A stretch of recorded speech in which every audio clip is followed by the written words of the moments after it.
The number of countries experiencing dengue epidemic has increased by over tenfold, from the 9 before 1970s to the 100 over countries now, endangering nearly 2/5 of the world population. In addition, 500,000 people are required to be hospitalized yearly due to severe dengue cases, as estimated by the World Health Organization. Dengue is a result of viral infection. When an Aedes mosquito bites the victim, the virus enters into the new host, targeting the host cells, namely the macrophages.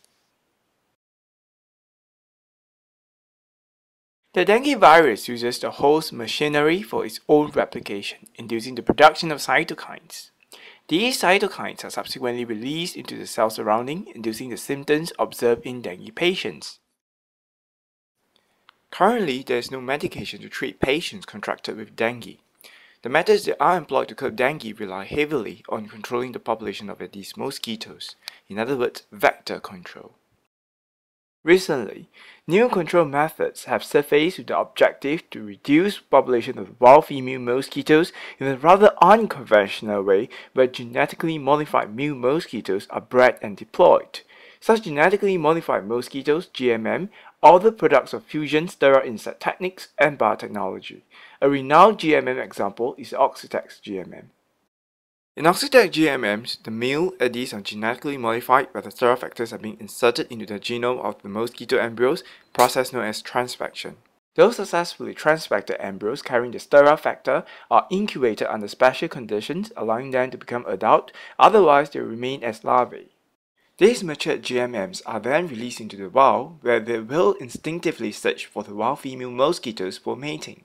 Upon mating, fertilizations proceed as normal, and these fertilize the eggs which have the sterile factors embedded in their genome are laid. The eggs eventually hatched, giving rise to larvae. They are unable to further metamorphose into a pupil like normal larvae. These larvae highly express the sterile factors present in their genome using large amounts of unnecessary proteins, jeopardizing the expression of normal vital genes, which include those required for metamorphosis. Hence, these larvae are unable to metamorphose into pupa stage, eventually ending their life cycle as larvae. In addition, the effectiveness of this unconventional vector control is attributed further by the fact that a female mosquito only mates once in its lifetime. Such methods have shown to be very effective in reducing the Aedes population in many of the experimental field tests, for example that in Florida. However, the use of GMMs has raised much concern regarding its impact on the environment as well as the possible health risks. One concern is collapse of the food web due to the massive reduction of the mosquito's population, resulting in food shortage for its predator, and this could signify massive species extinction.